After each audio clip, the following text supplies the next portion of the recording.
ताकि आप समझ सकें कि खुशी रुखसत क्यों हो गई और खुशी किन चीजों में हासिल हो सकती है। आप सोचें, आप में से बहुत सारे मुझ जैसी उम्र के भी लोग मौजूद हैं, 60, 65, 50, 40, 35। आप सिर्फ सोचें कि आप कब खुश थे, किस एज के थे तब खुश थे। तो थोड़ी देर अपने जहन पर जोर देंगे तो पता चलेगा, यार मैं 3 साल का था तब बहुत खुश था, 4 साल का था तब बहुत खुश था। सवाल ये पैदा होता है कि उस उम्र में आप खुश क्यों थे, और आज सारी चीजें आपके पास होने के बावजूद आप इतने पावरफुल हो गए कि बचपन में खिलौने के लिए बाप के मोहताज थे, खाने के लिए बाप के मोहताज थे, घूमने के लिए बाप के मोहताज थे, ड्रेस के लिए बाप के मोहताज थे, हर चीज के लिए बाप के मोहताज थे, तब भी आप खुश थे। आज तो आपके पास पावर है, आप जो चाहें खरीद सके, फिर टेंशन में क्यों? क्या कभी 3 साल के बच्चे को आपने नाखुश देखा है? बड़ा खुश नजर आता है। आखिर वो 3 साल के बच्चे को खुशी किस वजह से है, और आज 30 साल के आदमी को खुशी क्यों नहीं? समझो, उस बच्चे का अगर खिलौना भी हम ले लेते हैं, थोड़ी देर रोएगा, फिर सो जाएगा, भूल जाएगा। वो टेंशन अपने माइंड पर सवार करके नहीं बैठता कि मुंह लटका के बैठा है, नहीं खाऊंगा, ये नहीं करता। उसको थोड़ा सा माइंड डाइवर्ट कर दिया, लग गया अपने काम में, भूल गया सब कुछ। तो सवाल ये पैदा होता है कि 3 साल का बच्चा जो मोहताजी में जिंदगी गुजार रहा है, वो इतना खुश क्यों, और हम मुख्तार होकर जिंदगी गुजार रहे हैं और टेंशन में क्यों? अब यहां मैं कुरान की आयत के जरिए इसको समझाऊंगा तो बहुत अच्छी तरीके से आप समझ जाएंगे। बच्चे की पोजीशन ये होती है, उसके माइंड के ऊपर पास्ट का कोई टेंशन नहीं होता,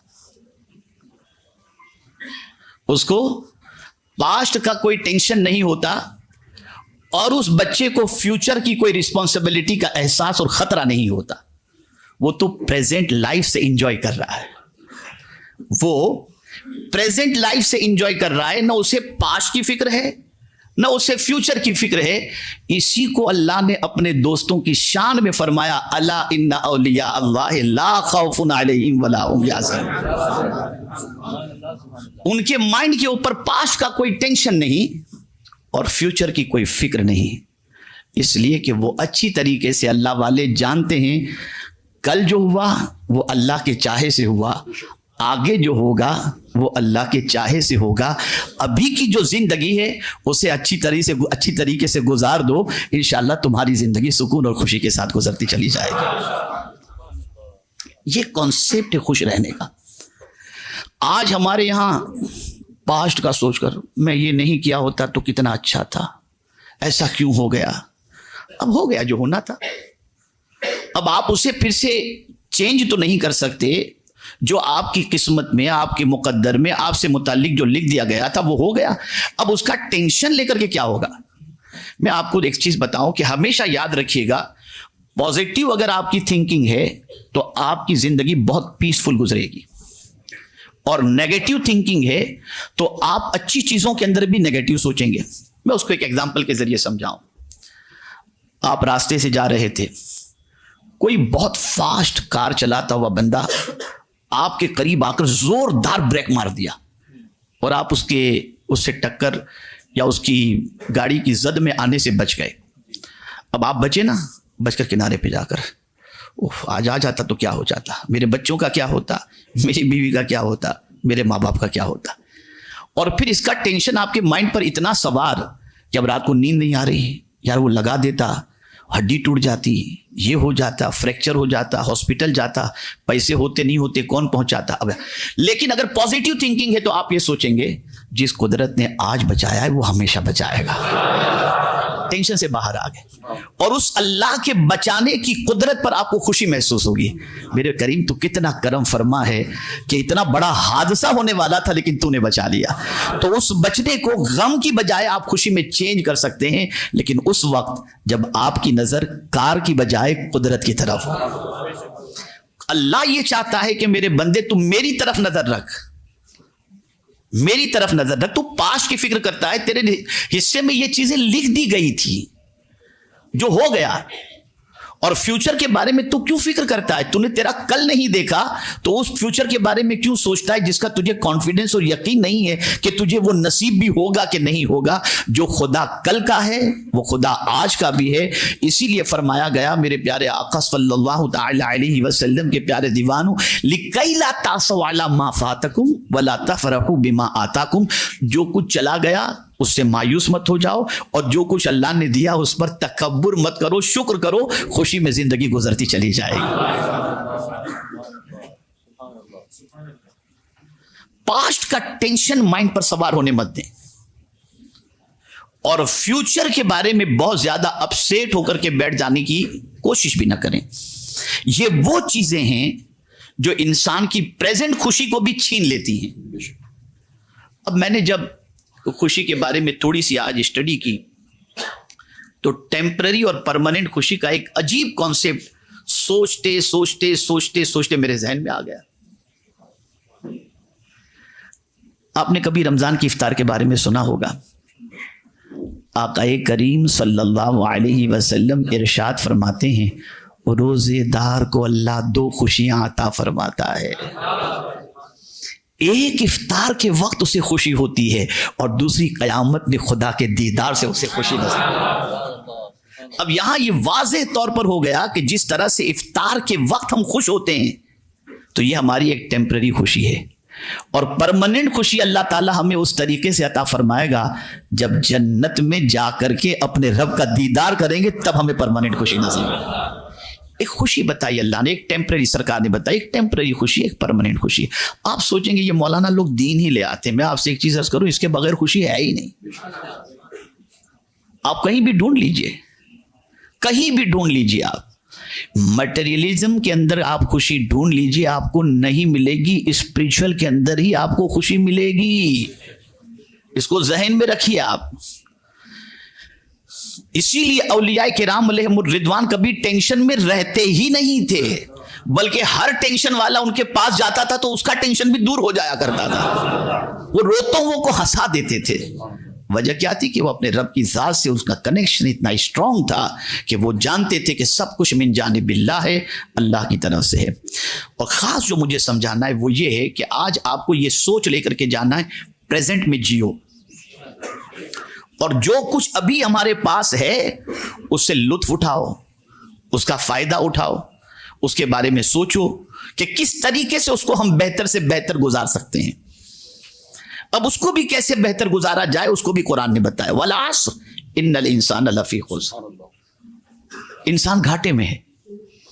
अब जाहिर सी बात है कि लॉस ऐसी चीज है जो इंसान को गमगीन कर देती है। आपने कहीं इन्वेस्ट किया हो, आपका कैपिटल ही डूब जाए। कभी ऐसा होता है कि कैपिटल है लेकिन प्रॉफिट आपने जो सोचा था उससे थोड़ा सा कम आ गया तो चल जाएगा, लेकिन कोई कहे कि आपका कैपिटल ही चला गया तो गए काम से फिर टेंशन में आ जाएंगे आप। तो कुरान कहता है इन्नल इंसान लफी खुस्र, बेशक इंसान घाटे में, यानी कैपिटल उसका लॉस हो रहा है, कैपिटल कम हो रहा है, यानी एज उसकी डेली कम हो रही है, जिंदगी उसकी कम हो रही है। लेकिन कुरान ने कहा वो खसारे में नहीं। कौन? इल्लल्लज़ीना आमनू व अमिलुस्सालिहात। वो घाटे में नहीं है जो ईमान वाला है और जिसने नेक अमल किया। दुनिया में हर नेक अमल करने वाले को आप फ्रेश देखेंगे, खुश देखेंगे। शर्त यह है कि वो नेक अमल अल्लाह की रजा के लिए हो और उस नेक अमल के अंदर अल्लाह को खुश करना ये हमारी जिंदगी का मकसद हो। मैं आपको बताऊं, तारीख में गमों की दास्तान अगर उठा करके देखें तो सबसे सच्चे लोगों पर सबसे ज्यादा गम आया, और जिन पर सबसे ज्यादा गम आया वो गमों में हमेशा मुस्कुराते नजर आए। आप देख लीजिए उठाकर, कभी हरफे शिकायत उनकी जबान पर नहीं, कभी वो अनहैप्पी नजर नहीं आए। रीजन क्या था? वो जानते थे कि दुनिया है, प्लस माइनस तो चलता रहता है, अप एंड डाउन चलता रहता है। आज जो हमारी जिंदगी है इसको हम कैसे यूटिलाइज करें। अगर हमारी प्रेजेंट लाइफ को हमने सही तौर पर यूज किया और उसको यूटिलाइज किया, हमें सुकून होगा, हमें इत्मीनान होगा। जैसे मिसाल के तौर पर आज हमको जॉब पे जाना है और हम आज जॉब पर टाइम पर पहुंचे, और टाइम पर पहुंचने के बाद टाइम पर हमने अपनी छुट्टी जो टाइम पर मिलनी थी उस वक्त हम वापस आ गए, तो हमें सुकून होगा। तो हम जो है अपने डेली के रूटीन के बारे में सोचें। रोज सुबह, ये क्यों कहा गया कि सुबह उठ के ये दुआ पढ़ा करो, अल्हम्दुलिल्लाहिल्लज़ी अहयाना बादमा अमातना, अल्लाह तेरा शुक्र है तूने हमें जिंदगी अता फरमाई मौत के बाद, कि रात को तो हम पड़े थे, सो गए थे, हमें खबर ही नहीं, वो एक किस्म की मौत थी, लेकिन सुबह उठते ही नई जिंदगी के मिलने पर हम अपने रब का शुक्र अदा करें। तो ये नई जिंदगी हमें खुशी दे रही है, नई जिंदगी हमें सुकून दे रही है। अब आइए मैं आपको समझाऊं, ये जो औलिया की शान बताई गई, ला खौफुन अलैहिम वला हुम यहज़नून, तो आखिर उनके पास क्या मटेरियल था? क्या उनके पास बंगलो थे? क्या उनके पास खजाना था? क्या चीज थी उनके पास जिसकी वजह से कुरान ने उनके बारे में कहा कि उन्हें कोई खौफ नहीं? फिर एक बच्चे की जिंदगी देख ले, बच्चे की जिंदगी और औलिया की जिंदगी को आप कंपेयर कर सकते हैं। जैसे बच्चा गुनाह से महफूज रहता है, ऐसे औलिया भी गुनाह से महफूज रहते हैं। गुनाह करोगे ना खुश हो जाओगे, नेकी करोगे अल्लाह तुम्हें सुकून और खुशी की दौलत अता कर देगा। मैं थोड़ा सा समझाता हुआ चलूं। मेरे प्यारे आका सल्लल्लाहु अलैहि वसल्लम के प्यारे दीवानों, आप देखें वो कौन सी चीज, आप चले जाए अजमेर शरीफ, ख्वाजा साहब का बंगला ढूंढ लीजिए, आप नहीं मिलेगा। लेकिन आप देखें सदियां गुजर गई, गमजदा वहां जाता है और अपनी मुरादें पाकर लौटता है। तो उनके पास मकान नहीं था। हमने तो सीरत जो ख्वाजा साहब की पढ़ी है उसमें जॉइंट वाले कपड़े पहनने का हमने पढ़ा है। हमने ये भी पढ़ा है कि बहुत मामूली से प्याले के अंदर वो अपना पानी पीते थे और घर के अंदर सामान जो मौजूद था बड़ा लिमिटेड, 2-4 चीजों के अलावा कुछ नहीं था। या अल्लाह, माजरा क्या है कि ये सब होते हुए भी no future tension, no past tension, enjoy कर रहे हैं अपनी लाइफ को। रीजन क्या है? इसे समझो। ये तो हम नमाज के अंदर दुआ पढ़ते हैं, इहदिनस सिरातल मुस्तकीम, हमको सीधे रास्ते पर चला, उनके रास्ते पर जिन पर तेरा इनाम नाजिल हुआ, लेकिन उनके रास्ते पर न चलना है न उनका रास्ता जानते हैं। अब समझिए आप, अल्लाह वालों के यहां एक दस्तूर है, दस्तूर है। वो दस्तूर ये है कि वो खुशी बांटते हैं, इसलिए खुशी उनको रिटर्न में मिलती है। ये लोगों को खुशी देते हैं तो रिटर्न में उनको खुशी मिलती है। लोगों को वो प्यार देते हैं, रिटर्न में उनको प्यार मिलता है। अब आइए मैं आपको बताऊं, कुरान कहता है कि उनकी क्या ऐसी खूबी है जिसकी वजह से अल्लाह ने उनके दिल से खौफ भी निकाल दिया, उनके दिल से गम भी निकाल दिया, उनको कोई टेंशन नहीं। क्या रीजन है उसे कुरान ने मेंशन किया, अल्लज़ीना युनफ़िक़ूना अम्वालहुम बिल्लैलि वन्नहारि सिर्रन व अलानिया फलहुम अज्रुहुम इंदा रब्बिहिम वला खौफुन अलैहिम वला हुम यहज़नून। रीजन ये है कि जो कुछ अल्लाह ने उनको दिया है ना, वो छुपा कर भी अल्लाह के बंदों को देते हैं, वो दिखा करके भी अल्लाह को बंदों को देते हैं, वो रात में भी अल्लाह के बंदों को देते हैं, वो दिन में भी अल्लाह के बंदों को देते हैं। तो अल्लाह ने फरमाया उनको उसका अज्र तो मिलेगा, लेकिन सबसे बड़ी दौलत उनको ये मिलेगी, no past tension, no future tension. ये दोनों टेंशन अल्लाह निकाल देता है। आप सोचेंगे अल्लाह कैसे निकालता है? तो याद रखें, हमारा दिल अल्लाह के दस्ते कुदरत में है, उसकी 2 चुट उंगलियों के अंदर है। वो जिस तरह चाहे हमारे दिल को फेर दे। इसीलिए दिल को कल्ब कहते हैं कि वो एक हालत में नहीं होता, बदलता रहता है। कभी हमारा चेहरा बहुत हशाश और बशाश होगा और कभी मुंह लटकाए बैठे होंगे। कोई चीज सोच ली, मुंह लटक गया, कुछ खुशी की बात याद आ गई, चेहरे पे मुस्कुराहट आ गई। अल्लाह वालों का हाल ये है कि वो खल्के खुदा को खुश करने में लगे रहते हैं, तो अल्लाह ताला उनको ऐसी खुशियां अता करता है कि सिर्फ जमीन ही पर नहीं बल्कि मरने के बाद आखिरत में भी अल्लाह ताला उनको खुशियों की दौलत से मामला। लहुमुल बुशरा फिल हयाती दुनिया व फिल आखिरा, ये कुरान कह रहा है, उनके लिए खुशखबरी है दुनिया की जिंदगी में भी और आखिरत के अंदर भी। तो एक चीज याद रखें, और वो ये है कि प्रेजेंट जो लाइफ है ना, उसको अच्छी तरीके से गुजारने की फिक्र करें, पॉजिटिव सोच बनाएं, और इसी के साथ साथ पास्ट और फ्यूचर की फिक्र करने की बजाय जो हो चुका, हाँ पास्ट की फिक्र करनी है तो किस चीज की करें, किस चीज की? तो उम्मुल मुमिनीन हजरत आयशा सिद्दीक़ा रज़ियल्लाहु ताला अन्हा ने सरकार सल्लल्लाहु अलैहि वसल्लम से पूछा, या रसूल अल्लाह सल्लल्लाहु ताला अलैहि वसल्लम, क्या कोई बंदा ऐसा भी है जिससे कब्र में सवाल नहीं होगा? सरकार ने फरमाया, हाँ आयशा, जो अपने गुनाह को याद करके रोए उससे अल्लाह कब्र में सवाल नहीं पूछेगा। याद करें, आप पास्ट के उन गमों को याद करें, उन गुनाहों को याद करें जो जिंदगी में सरजद हो चुके हैं। जब उन गुनाहों को याद करके आप रोएंगे तो एक बात याद रखिएगा, आंसू निकलेंगे ना, दिल का बोझ अल्लाह खुद ब खुद हल्का करके सुकून अता फरमा देगा। ये उसका निजाम है, ये उसकी कुदरत है। तो एक इंसान उस वक्त खुश होता है जब वो बच्चे जैसा बन जाए, न पास्ट की फिक्र न फ्यूचर की फिक्र। इसी के साथ साथ मेरे प्यारे आका सल्लल्लाहु अलैहि वसल्लम के प्यारे दीवानों, अपनी खुशी को, ये खास बात है, अपनी खुशी को चीजों के जरिए न रखो कि ये चीज मिल गई तो मुझे खुशी होगी। नहीं, खुशी इस बात पर कि ए अल्लाह, जिस दिन मैं तेरी फर्मा बरदारी कर लूं, मेरे लिए उस दिन से बड़ा खुशी का दिन कोई दूसरा नहीं हो सकता। चीजों पर नहीं। जहां चीजों पर आपने खुशी का रखा, चीज नहीं मिलेगी तो आप डिप्रेशन में होंगे। और आज हमारी कौम जो सबसे ज्यादा बहुत सारी बुराइयों के अंदर गिरफ्तार है, वो चीजों की ख्वाहिश ही की वजह से, नाजायज कारोबार से लेकर ड्रग्स वगैरह और इन सारी बुराइयों के अंदर जो हमारी कौम के बहुत सारे बच्चे गिरफ्तार हैं, उसकी वजह एक सबसे बड़ी ये है कि चीजों की मोहब्बत, चीजों की ख्वाहिश। मेरे प्यारे आका सल्लल्लाहु ताला अलैहि वसल्लम के प्यारे दीवानों, एक चीज और जहन के अंदर रखें, खुश होना है तो इंसानों से अपनी उम्मीदें कम वाबस्ता करें। ये जुमला जिंदगी भर याद रखिएगा आप। इंसानों से अपनी उम्मीदें कम वाबस्ता रखें, आप इंशाअल्लाह अफसुर्दा नहीं होंगे, गमगीन नहीं होंगे। मैं जाऊंगा मेरा ऐसा वेलकम होगा, मैं जाऊंगा फलां सेठ मुझसे मिलेगा, मैं जाऊंगा मेरा ऐसा रिस्पेक्ट होगा, मैं मिलूंगा तो मुझे वो ये गिफ्ट देगा। ये जितनी भी उम्मीदें हैं, जब इंसान से इंसान उम्मीदें रखता है तो खुशी मिलने की बजाय उसे गम ही नसीब होता है। लेकिन अगर बंदा इंसानों से उम्मीद रखने की बजाय खुदा से उम्मीद रखे तो मेरा मौला जैसी बंदा उम्मीद रखता है उसके मुताबिक अपने बंदे के साथ सलूक फरमाता है। लेकिन आज हमारा हाल ये है, इंसान से उम्मीदें ज़्यादा वाबस्ता हो गई और कुदरत से उम्मीदें कम हो गई। मिसाल के तौर पर मैं आपको बताऊं कि कोई बिल्डर अगर कह दे कि आज इतना आप इन्वेस्ट करें और उसके बाद इतने सालों के बाद इतना प्रॉफिट मिलेगा, हमारी उम्मीदें उससे वाबस्ता हो जाती है। पता चला तो वो तो भाग गया पैसे लेकर के, P0। तो हमारी सारी उम्मीदें उधर हो गई। इल्ला माशाल्लाह सब ऐसे नहीं होते, लेकिन सिचुएशन से आप भी इत्तेफाक रखते होंगे जो कुछ आज है।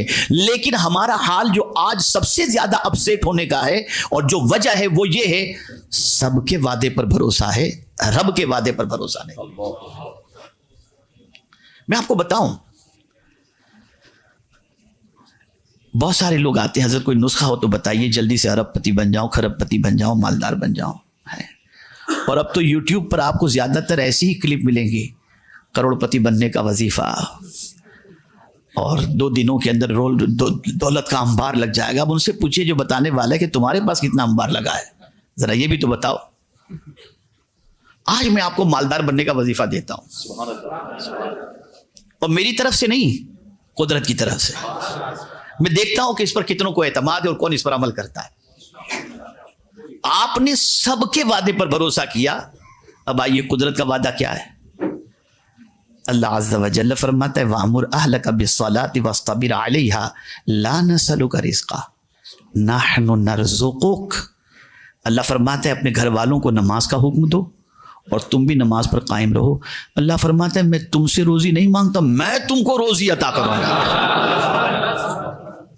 2 चीज, तुम भी नमाज के कायम करने वाले बन जाओ और घर वालों को भी नमाज कायम करने का हुक्म दो।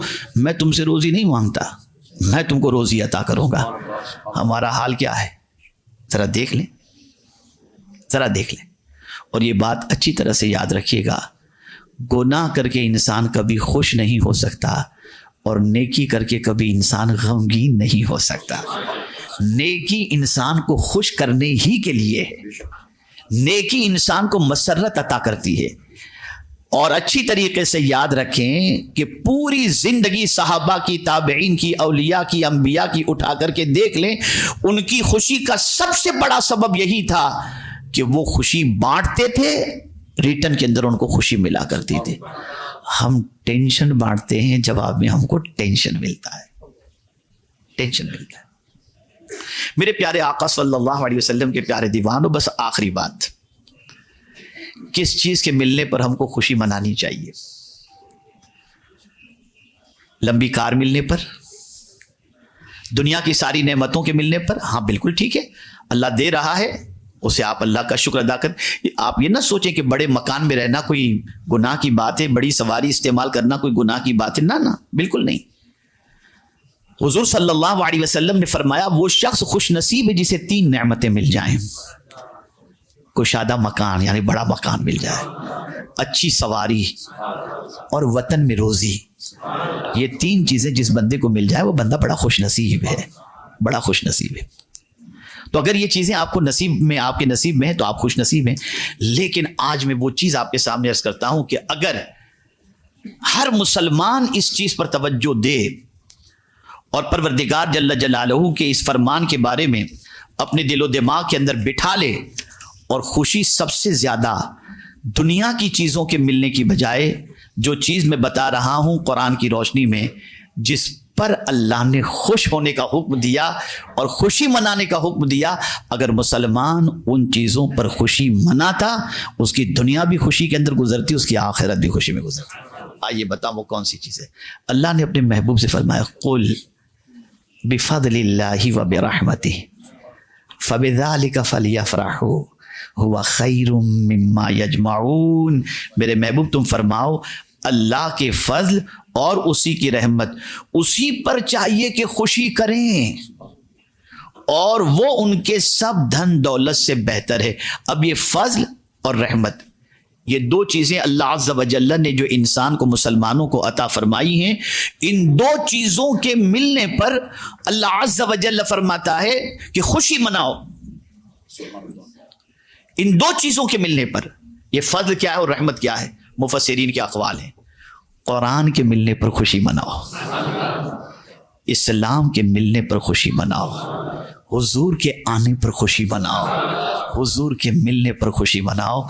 मैंने थोड़ा सा गौर किया कि आदमी किन चीज़ों पर खुशी मनाता है कि भाई चलो ये गाड़ी आ गई, मैं आराम से सफ़र करूँगा, मेरी डिमांड बढ़ेगी, मेरी इज्जत बढ़ेगी, इस गाड़ी से उतरूँगा तो लोग देखेंगे कि कौन है। चलिए यहाँ गाड़ी से उतरने के बाद कौन है, तो यहाँ एक छोटा सा करेक्शन कर दूँ, शायद कि ये बात समझ में आ जाए।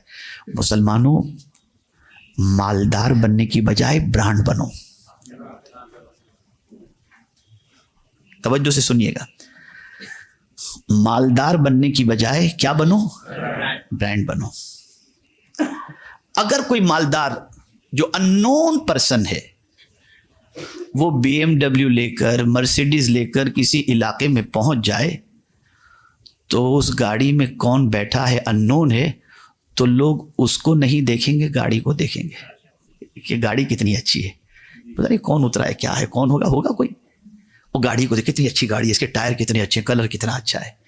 लेकिन अगर कोई ब्रांड है, कोई ऐसी पर्सनैलिटी है जिसने अपने आप को ब्रांड बना लिया है, वो ऑटो रिक्शा से भी उतरेगा तो लोग उसे देखेंगे, किससे उतरा ये नहीं देखेंगे।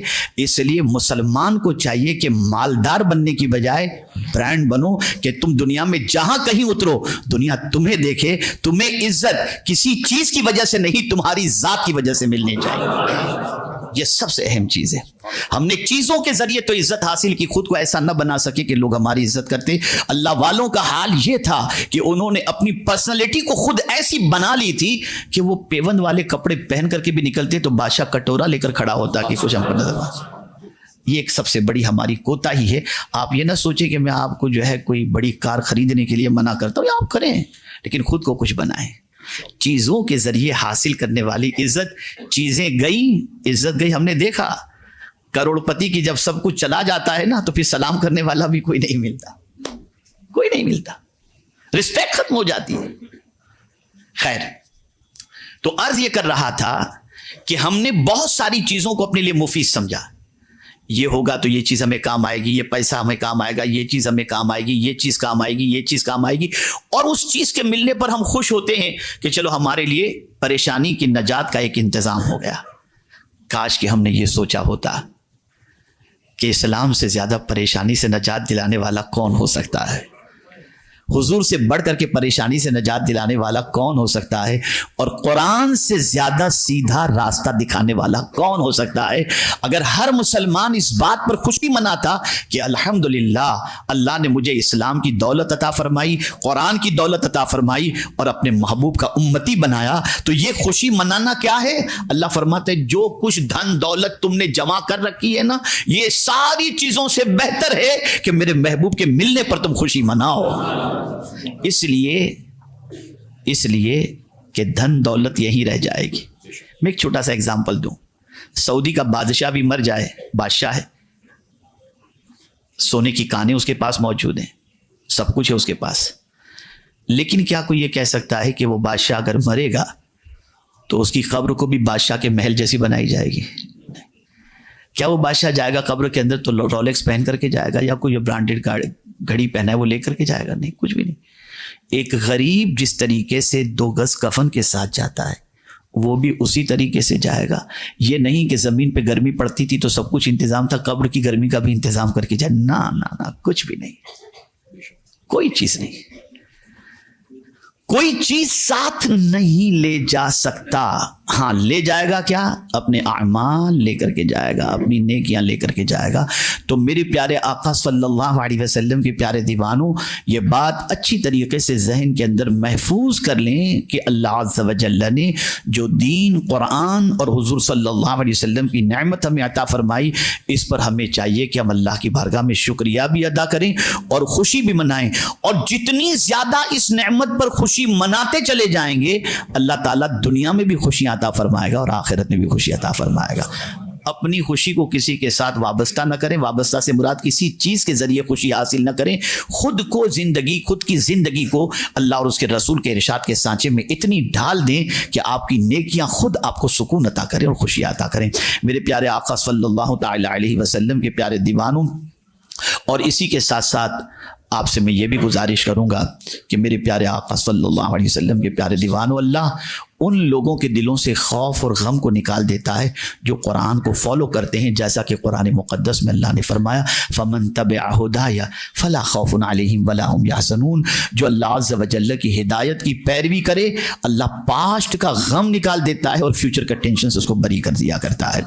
टेंशन लेस होना है तो अल्लाह की किताब को फॉलो करें, टेंशन लेस होना है तो अल्लाह की दी हुई दौलत को अल्लाह की राह में दिन में भी खर्च करें, रात में भी खर्च करें, दिखा के भी खर्च करें, छुपा के भी खर्च करें। ये काम करना आपकी और हमारी जिम्मेदारी है, और दिलों से गम को निकालना, टेंशन को निकालना, ये रब्बे कदीर की जिम्मेदारी है। मेरे प्यारे आका सल्लल्लाहु अलैहि वसल्लम के प्यारे दीवानों, ये चंद कलिमात खैर थे जो मैंने आपकी बारगाह में अर्ज़ किए, और मैं उम्मीद करता हूँ कि इंशाअल्लाह अज़ीम आप अपनी ज़िंदगी को खुशहाली के साथ गुजारने के लिए इन फार्मूलों को अपनी ज़िंदगी में नाफिज करेंगे, और इंशाअल्लाह अज़ीम इसको अपनी ज़िंदगी में इम्प्लीमेंट करके आप दुनिया और आखिरत की खुशियों को हासिल करने की कोशिश करेंगे। वो खुशी जो टेम्पररी हो, वो खुशी की कोई अहमियत नहीं होती, लेकिन वो खुशी जो परमानेंट हो, अल्लाह ताला ने उस खुशी के अंदर बड़ी लज्जत रखी है, बड़ा इत्मीनान रखा है, बड़ा सुकून रखा है। तो हमें कुरान की तरफ रुजू करना होगा, रब की तरफ रुजू करना होगा। मैं कभी कभी कुरान की आयत को पढ़ता हूँ तो अजीब सोच बनती है। आप देखिए, अल्लाह फरमाए फला तख्शौहुम वख्शौनी, उनसे न डरो, मुझसे डरो। अब मैं आपसे पूछूं, मैं कहूँ कारी साहब से डरो, तो आप कारी साहब से भागेंगे कि कारी साहब के करीब आएंगे? भाई जवाब दीजिए ना, आप भागेंगे ना।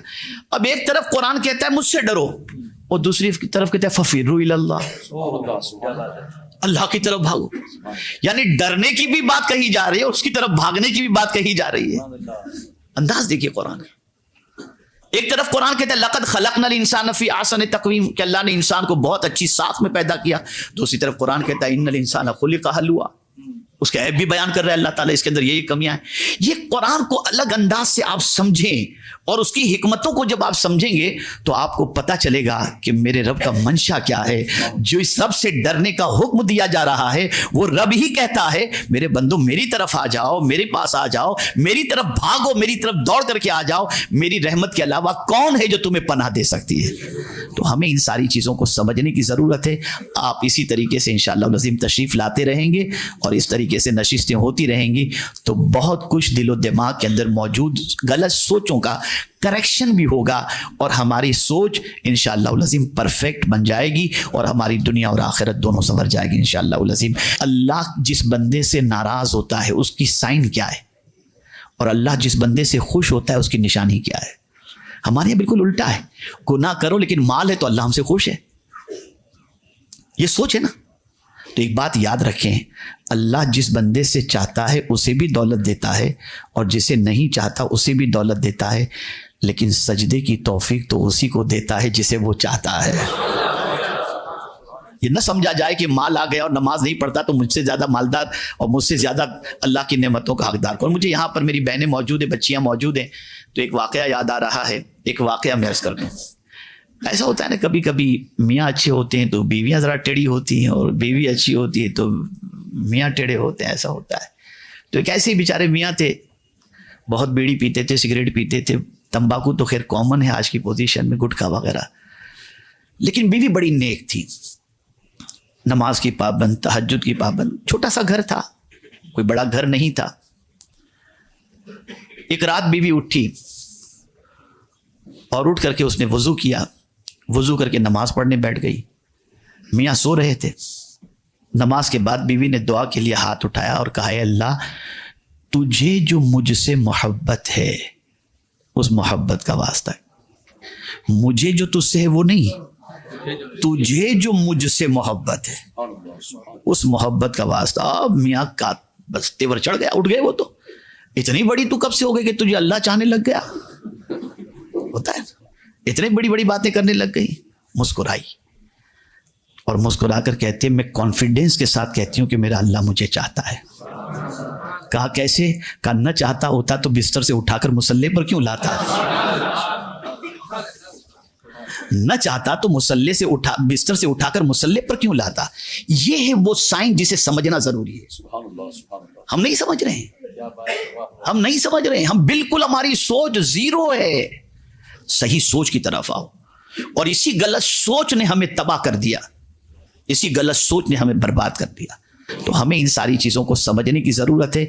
आप इसी तरीके से इंशाअल्लाह अज़ीम तशरीफ़ लाते रहेंगे और इस तरीके से नशिस्तें होती रहेंगी तो बहुत कुछ दिलो दिमाग के अंदर मौजूद गलत सोचों का करेक्शन भी होगा और हमारी सोच इंशाअल्लाह अज़ीम परफेक्ट बन जाएगी और हमारी